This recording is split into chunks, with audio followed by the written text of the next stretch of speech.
परिचय। छात्रों, आज हम कार्बनिक रसायन के बारे में पढ़ेंगे। सर, कार्बनिक रसायन क्या है? कार्बनिक रसायन रसायन शास्त्र की एक शाखा है जिसके अंतर्गत कार्बन और हाइड्रोजन युक्त यौगिकों का अध्ययन किया जाता है। सर, कार्बन कार्बन परमाणु कैसे जुड़े होते हैं? कार्बन कार्बन परमाणु एकल आबंध, द्विआबंध या त्रिआबंध के द्वारा जुड़े होते हैं और कार्बनिक यौगिक में उपस्थित क्रियात्मक समूह इसकी रासायनिक प्रकृति का निर्धारण करते हैं। सर, ये क्रियात्मक समूह क्या होते हैं? किसी कार्बनिक यौगिक में परमाणुओं का एक समूह जो उस यौगिक की रासायनिक अभिक्रियाओं के लिए जिम्मेदार होता है। इस अध्याय में आप कार्बनिक रसायन और कुछ आधारभूत सिद्धांतों के बारे में पढ़ेंगे।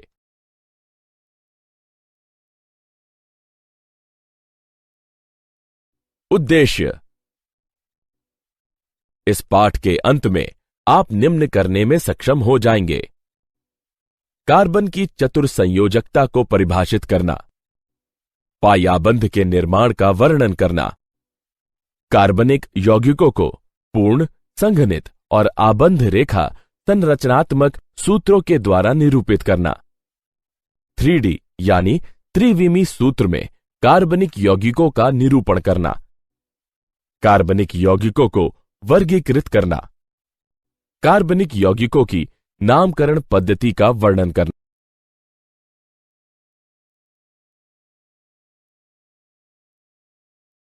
कार्बन की चतुर्संयोजकता, कार्बनिक यौगिकों की आकृतियां, कार्बनिक रसायन हाइड्रोकार्बन और उसके व्युत्पन्न माने जाने वाले अन्य यौगिकों का अध्ययन है। कुछ कार्बनिक यौगिकों में कार्बन और हाइड्रोजन के अलावा nitrogen, oxygen, sulphur, phosphorus, halogen आदि तत्व भी मौजूद हो सकते हैं। कार्बन यौगिकों की आकृतियां। एक कार्बन परमाणु के ब्रह्मात्म कोश में 4 इलेक्ट्रॉन होते हैं, अतः अपने अष्टक को पूर्ण करने के लिए इसे 4 और इलेक्ट्रॉनों की आवश्यकता होती है। कार्बन परमाणु अपने अष्टक को पूर्ण करने के लिए केवल अपने संयोजी इलेक्ट्रॉनों को अन्य परमाणुओं के साथ सहभाजित कर सकता है, जिसके परिणाम स्वरूप कार्बन परमाणु अपने संयोजी इलेक्ट्रॉनों को अन्य परमाणुओं के साथ सहभाजित कर 4 सहसंयोजक बंधों का निर्माण करता है। इसे कार्बन की चतुर्संयोजकता कहते हैं। उदाहरण: मीथेन, एथीन, एथाइन। कार्बन संकरण में सहभागी हो सकता है और sp, sp2, sp3 संकर कक्षकों का निर्माण कर सकता है। संकरण किसी कार्बनिक यौगिक की आबंध लंबाई तथा आबंध एंथैल्पी को प्रभावित करता है। sp संकरित कक्षक में s गुण अधिक होने के कारण यह नाभिक के समीप होता है और sp3 कक्षक से अधिक सामर्थ्यवान आबंध का निर्माण करता है। sp2 संकरित कक्षक sp और sp3 संकरित कक्षक के मध्यवर्ती होता है।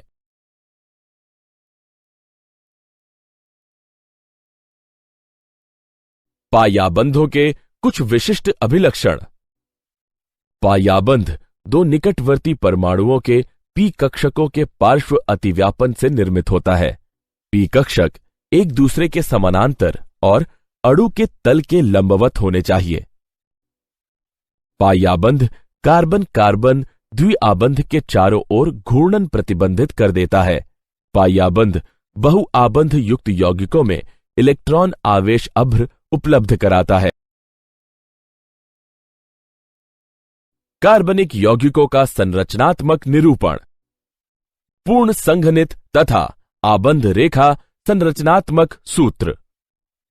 कार्बनिक यौगिकों की संरचना को लुईस या बिंदु संरचना, लघु संरचना तथा आबंध रेखा संरचना के द्वारा निरूपित किया जा सकता है। लुईस या बिंदु संरचना को ऋण में प्रदर्शित कर संक्षिप्त किया जा सकता है। एक लघु रेखा एकल आबंध को निरूपित करती है। उदाहरण: प्रोपेन। द्विलघु रेखा द्विआबंध को निरूपित करती है। उदाहरण: प्रोपीन। त्रिलघु रेखा त्रिआबंध को निरूपित करती है। उदाहरण प्रोपाइन। ऐसे संरचनात्मक निरूपणों को पूर्ण संरचनात्मक सूत्र कहा जाता है।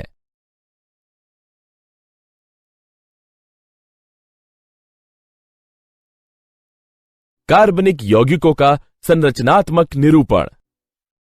संघनित संरचनात्मक सूत्र में प्रत्येक कार्बन परमाणु को पृथक पृथक एक के बाद लिखा जाता है।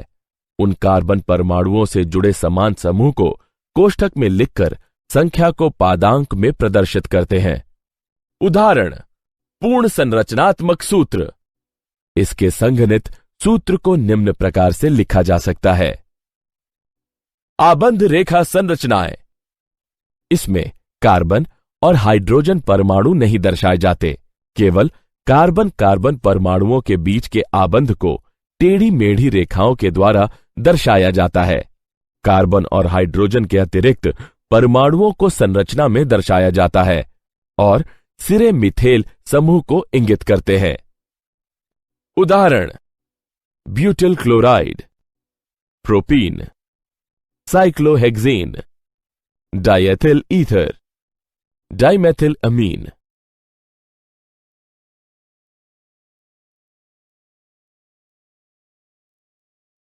कार्बनिक यौगिकों का त्रिविमी निरूपण। कागज पर कार्बनिक यौगिकों के त्रिविमी संरचनाओं को ठोस और डैश वेज सूत्र के उपयोग के द्वारा निरूपित किया जाता है। ठोस वेज उस आबंध को दर्शाता है जो कागज के तल से दर्शक की ओर प्रक्षेपी है। डैश वेज दर्शक से दूर जाने वाले आबंध को दर्शाता है। कागज के तल में स्थित आबंध को साधारण रेखा के द्वारा प्रदर्शित किया जा सकता है। उदाहरण मेथेन। कार्बनिक यौगिकों का वर्गीकरण। कार्बनिक यौगिकों को अचक्रीय अथवा विवृत श्रृंखला यौगिक और चक्रीय या बंद श्रृंखला या वलय यौगिक में वर्गीकृत किया जा सकता है। चक्रीय यौगिकों को आगे समचक्रीय या कार्बोसाइक्लिक यौगिक और विषम चक्रीय यौगिक में विभाजित किया जा सकता है। समचक्रीय को आगे एलिसाइक्लिक और एरोमेटिक यौगिकों में विभाजित किया जा सकता है। यह एरोमेटिक यौगिकों को आगे बेंजीनाइड और एबेंजीनॉइड यौगिकों में विभक्त किया जा सकता है।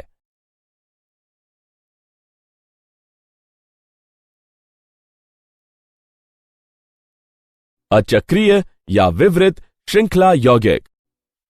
अचक्रीय यौगिक विवृत श्रृंखला यौगिक होते हैं और ये एलिफैटिक यौगिक भी कहलाते हैं।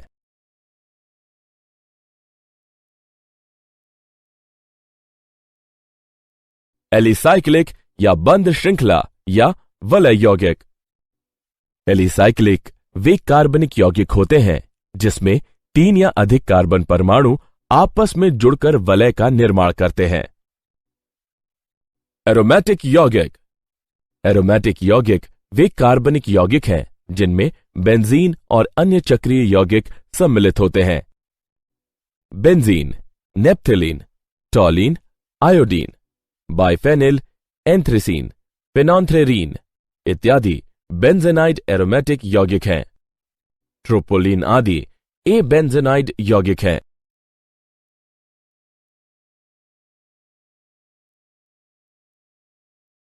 विषम चक्रीय एरोमेटिक यौगिक।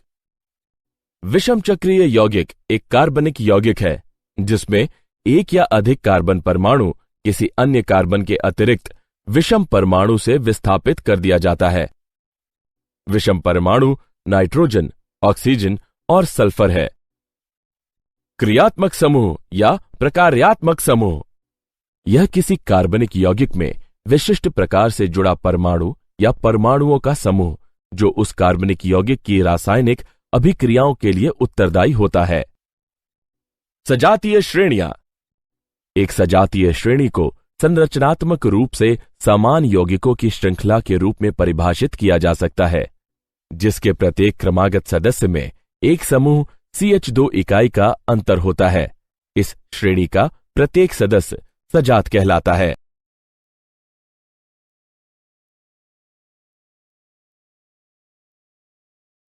कार्बनिक यौगिकों की नामकरण पद्धति। नामांकन कार्बनिक यौगिकों को नाम देने की एक सुव्यवस्थित प्रणाली है। कार्बनिक रसायन की प्रारंभिक अवस्था में कार्बनिक यौगिकों का नाम उनके स्रोत, जहां से उन्हें प्राप्त किया गया था, के आधार पर दिया जाता है। उदाहरण, एसिटिक एसिड का नाम विनेगर से व्युत्पन्न है क्योंकि लैटिन भाषा में विनेगर को एसिटम कहा जाता है। मैथिल अल्कोहल को वुड स्प्रिट का नाम दिया गया था क्योंकि इसे लकड़ी के आसवन से प्राप्त किया गया था। कार्बनिक यौगिकों के ये नाम रूढ़ नाम या सामान्य नाम कहलाते हैं।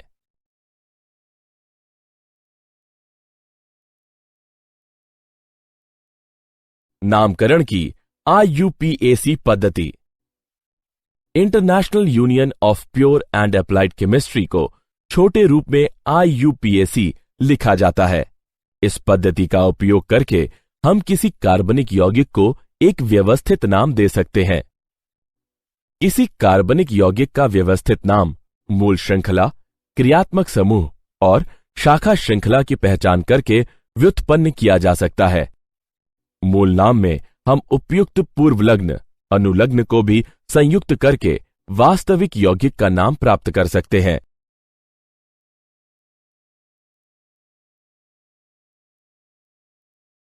एल्केनों का IUPAC नामकरण। सीधी श्रृंखला युक्त हाइड्रोकार्बन। इन यौगिकों के नाम मूल श्रृंखला संरचना पर आधारित हैं। इनके अनुलग्न में N तथा इससे पूर्व श्रृंखला में उपस्थित कार्बन परमाणु की संख्या होती है। शाखित श्रृंखला युक्त हाइड्रोकार्बन। इसमें छोटी कार्बन श्रृंखलाएं जनक श्रृंखला के कार्बन परमाणुओं से जुड़ी रहती हैं। ये छोटी कार्बन श्रृंखलाएं यानी शाखाएं एल्किल समूह कहलाती हैं। शाखित श्रृंखला युक्त हाइड्रोकार्बन का नाम देने के लिए जनक श्रृंखला के कार्बन परमाणुओं से जुड़े एल्किल समूह का नाम पूर्व लग्न के रूप में जनक एल्केन के नाम के साथ संयुक्त कर दिया जाता है। संतृप्त हाइड्रोकार्बन के कार्बन से एक हाइड्रोजन परमाणु हटाने पर एल्किल समूह प्राप्त होता है। एल्किल समूह का नाम प्राप्त करने के लिए N को L के द्वारा विस्थापित करते हैं। एल्किल समूह के लिए कुछ संक्षिप्त नाम लिखे जाते हैं, जैसे मेथिल के लिए Me, एथिल के लिए Et। एल्किल समूह की शाखित श्रृंखला संरचना भी हो सकती है। Isopropyl, tert butyl.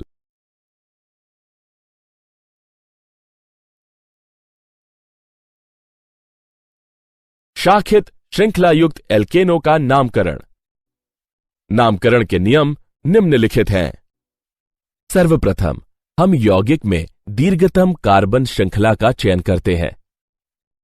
जनक श्रृंखला के कार्बन परमाणुओं का अंकन किया जाता है, जिससे जनक एल्केन से जुड़े कार्बन परमाणु को पहचानने में मदद मिलती है। क्रमांकन उस छोर से प्रारंभ करते हैं जिससे शाखित कार्बन परमाणु को लघुतम संभावित अंक मिल सके। अतः दी हुई कार्बन श्रृंखला में क्रमांकन बाईं ओर से दाईं ओर होना चाहिए। इसके उपरांत मूल एल्केन के नाम में एल्किल समूह के नाम पूर्व लग्न के रूप में संयुक्त करते हैं। अतः दिए गए कार्बनिक यौगिक का नाम 3 एथिल 1 मेथिल हेप्टेन होगा। शाखित श्रृंखला एल्केनों का नामकरण। यदि प्रतिस्थापी समूह समान हो तो उनकी संख्याओं के मध्य अल्प विराम लगाया जाता है और पूर्वलग्न का उपयोग किया जाता है। जैसे 2 के लिए डाई, 3 के लिए ट्राई, 4 के लिए टेट्रा, 5 के लिए पेंटा, 6 के लिए हेक्सा, 7 के लिए हेप्टा, 8 के लिए ऑक्टा, 9 के लिए नॉन और 10 के लिए डेको। उदाहरण 2,3 डाइमेथिल हेप्टेन। यदि 2 प्रतिस्थापी समूह दोनों छोरों से समान स्थिति पर आते हैं तो निम्नतम संख्या उस कार्बन को दी जाती है जो अंग्रेजी वर्णमाला क्रम में पहले आता है। उदाहरण 2 एथिल 5 मेथिल हेक्सेन। कुछ सामान्य IUPAC नाम निम्नलिखित है। सामान्य नाम आइसोप्रोपिल है। इसका IUPAC नाम 1 मेथिल एथिल और इसकी संरचना है। सामान्य नाम सेक ब्यूटिल। इसका IUPAC नाम 1 मेथिल प्रोपिल और इसकी संरचना है। सामान्य नाम आइसोब्यूटिल है। इसका IUPAC नाम 2 मेथिल प्रोपिल है और इसकी संरचना है। सामान्य नाम टर्ट ब्यूटिल है। इसका IUPAC नाम 1 डाइमेथिल एथिल है और इसकी संरचना है। सामान्य नाम नियोपेंटिल। इसका IUPAC नाम 2 डाइमेथिल प्रोपिल है और इसकी संरचना है।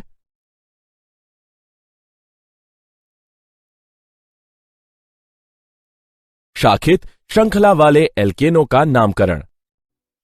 बहुप्रतिस्थापी समूह वाले यौगिकों के नामकरण में निम्नलिखित नियमों को ध्यान में रखना आवश्यक है। यदि कार्बन की समान संख्या वाली 2 श्रृंखलाएं हैं तो ज्यादा शाखा श्रृंखला वाली श्रृंखला को चुना जाता है। श्रृंखला का अंकन उस छोर से प्रारंभ किया जाता है जिस ओर से प्रतिस्थापी को निम्नतम अंक प्राप्त हो। उदाहरण, दिए हुए यौगिक का IUPAC नाम 4,2,2 डाइमेथिल प्रोपिल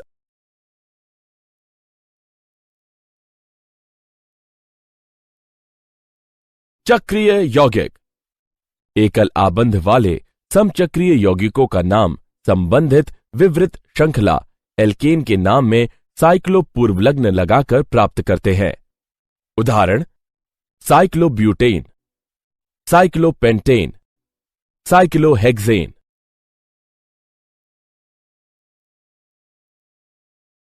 क्रियात्मक समूह वाले कार्बनिक यौगिकों का नामकरण। क्रियात्मक समूह किसी कार्बनिक यौगिक की रासायनिक अभिक्रियाशीलता की प्रवृत्ति को परिभाषित करता है।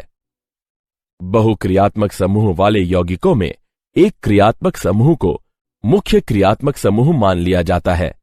उचित पूर्वलग्नों का उपयोग करते हुए और बाकी बचे हुए क्रियात्मक समूहों को प्रतिस्थापी मान उस यौगिकों को नाम दिया जाता है। कुछ क्रियात्मक समूहों की तालिका निम्नलिखित है। प्राथमिकता के आधार पर क्रियात्मक समूहों का घटता हुआ क्रम निम्नलिखित है। कार्बोक्सिलिक अम्ल, acid anhydride, ester, acid chloride, amide, nitrile, aldehyde, ketone, alcohol, amine, alkane, alkene, alkyne, halo, nitro, alkoxy, alkyl. उदाहरण, हम निम्नलिखित कार्बनिक यौगिकों के IUPAC नाम लिखेंगे। यहां मूल शब्द ब्यूट है और अनुलग्न एन है। यहां 2 क्रियात्मक समूह है, कीटोन और एल्कोहल। एल्कोहल समूह की अपेक्षा कीटोन समूह को उच्च प्राथमिकता प्राप्त है। अतः द्वितीयक अनुलग्न ओन होगा। पूर्वलग्न मेथिल और हाइड्रोक्सिल होंगे। अतः नाम होगा 3 hydroxy 3 methyl butane 2 own.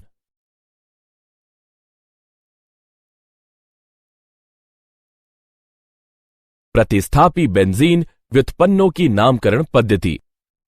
Benzene व्युत्पन्नों का नाम प्राप्त करने के लिए प्रतिस्थापी समूह का नाम पूर्वलग्न के रूप में बेंजीन शब्द से पूर्व लिखते हैं। उदाहरण, bromobenzene, tert butyl benzene, nitrobenzene. यदि एक से अधिक प्रतिस्थापी समूह बेंजीन वलय से जुड़े हुए हैं तो बेंजीन व्युत्पन्न में प्रतिस्थापी समूहों की स्थितियां संख्या में दर्शाई जाती हैं। वलय के कार्बन परमाणुओं का क्रमांकन इस तरह से किया जाता है कि प्रतिस्थापी समूह वाली स्थितियों को न्यूनतम संख्या मिल सके। उदाहरण, 1,2 डाइनाइट्रोबेंजीन, 1,3 ट्राइनाइट्रोबेंजीन, 1,4 डाइनाइट्रोबेंजीन। रूढ़ पद्धति में ortho O, Meta M, para P पूर्वलग्नों को संबंधित स्थितियों क्रमशः 1, 2, 1, 3 और 1, 4 को दर्शाने के उपयोग में लाया जाता है। उदाहरण: ortho dinitrobenzene, meta dinitrobenzene, para dinitrobenzene. Benzene व्युत्पन्नों की नामकरण पद्धति। ऑर्थ्री, मेटा और पैरा पूर्वलग्नों को दो से अधिक प्रतिस्थापी वाले बेंजीन वलय के लिए उपयोग में नहीं लाया जाता है और यौगिकों का नामकरण प्रतिस्थापियों की स्थितियों को बेंजीन वलय में निम्नतम संख्या प्रदान करके किया जाता है। मूल यौगिक के प्रतिस्थापी की स्थिति को संख्या 1 देकर इस प्रकार क्रमांकन किया जाता है कि अन्य प्रतिस्थापियों को निम्नतम संख्या मिले। प्रतिस्थापियों के नाम अंग्रेजी वर्णमाला क्रम में लिखे जाते हैं। उदाहरण: हम फ्लोरीन को संख्या क्रम 1 देते हैं, जिससे नाइट्रो को 2 और एथिल को 4 क्रमांक प्राप्त होता है। इस यौगिक को अंग्रेजी वर्णमाला क्रम में लिखा जा सकता है: 4 एथिल, 1 फ्लोरो, 2 नाइट्रोबेंजीन। जब बेंजीन वलय और क्रियात्मक समूह एल्केन से जुड़े रहते हैं, तब बेंजीन वलय को प्रतिस्थापी माना जाता है। फेनिल नाम C6H5 को दर्शाने के लिए उपयोग में लाया जाता है। क्या आप जानते हैं, मैसेंजर अंतरिक्ष यान ने बुध ग्रह पर न सिर्फ जल और बर्फ के अस्तित्व का खुलासा किया और साक्ष्य प्रस्तुत किए, बल्कि कई जगहों पर यह बर्फ 10 सेंटीमीटर मोटी कालिख जैसे कार्बनिक पदार्थ की परत से ढकी हुई प्रतीत होती है। सारांश। आइए हमने जो कुछ सीखा है उसे संक्षेप में दोहराएं। कार्बनिक रसायन हाइड्रोकार्बन और उसके व्युत्पन्न माने जाने वाले अन्य यौगिकों का अध्ययन है। कार्बन एक चतुर्संयोजी यौगिक है। पायाबंध 2 निकटवर्ती परमाणुओं के पी कक्षकों के पार्श्व अतिव्यापन से निर्मित होता है। कार्बनिक यौगिकों को पूर्ण संघनित और आबंध द्विरेखा संरचनात्मक सूत्र के द्वारा प्रदर्शित किया जा सकता है।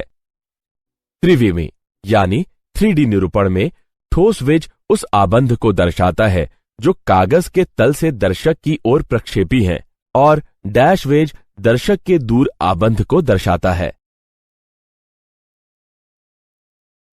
अचक्रीय यौगिक विवृत श्रृंखला संरचनाएं हैं, जबकि एलिसाइक्लिक वे कार्बनिक यौगिक हैं जो आपस में एक वलय में जुड़े रहते हैं।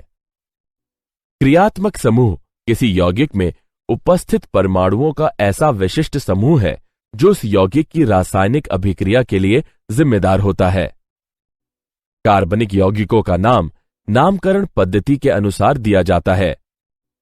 रूढ़ पद्धति में ortho O, Meta M, para P पूर्वलग्नों को बेंजीन वलय की संबंधित स्थितियों क्रमशः 1-2, 1-3 और 1-4 को दर्शाने के लिए उपयोग में लाया जाता है।